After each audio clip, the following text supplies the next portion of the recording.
Inom dito, yosi dito. Agi, pag uwi ng galing trabaho, inom. Oo. Lakas ko mag-yosi, yung isang kaap. Isang araw Saglit lang, yun. Saglit lang. Oo, dalawang ka ako dati. Isang araw, dalawang ka. Tapos pag yung amo ko, ang lakas din uminom. Paglabas namin sa shop, inom tayo. Nakakatatlong case, 4 na case. Oo. Ilan lang kami, ha?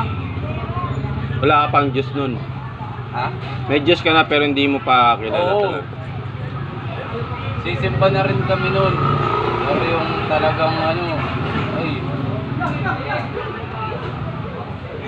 Yung binigyan na ako ng lalaki, nag-pray ko yun lalaki. Kasi doon na kami sa Laguna nakatira. Ganun pa rin yung buhay ko.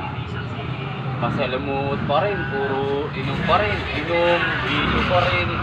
Pero mga drugs, hindi ko natikman. Inom lang, inom sigarilyo lang. Ayun lang ko. Sabi ko sa'yo, pagkamatay ng anak ko, aray ka. Aray. Hindi yung buhay ko yung buhay ng anak ko kinuha.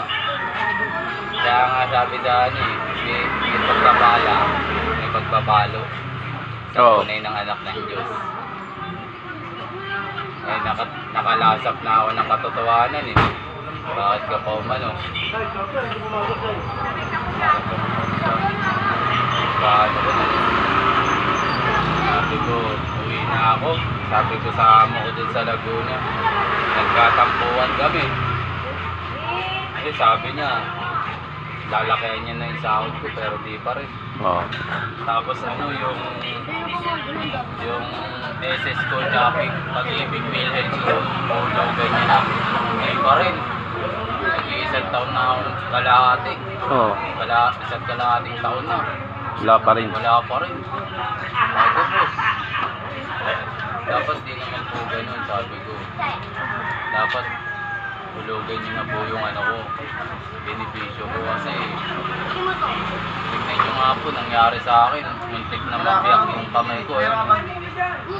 Bakit? Paano yan?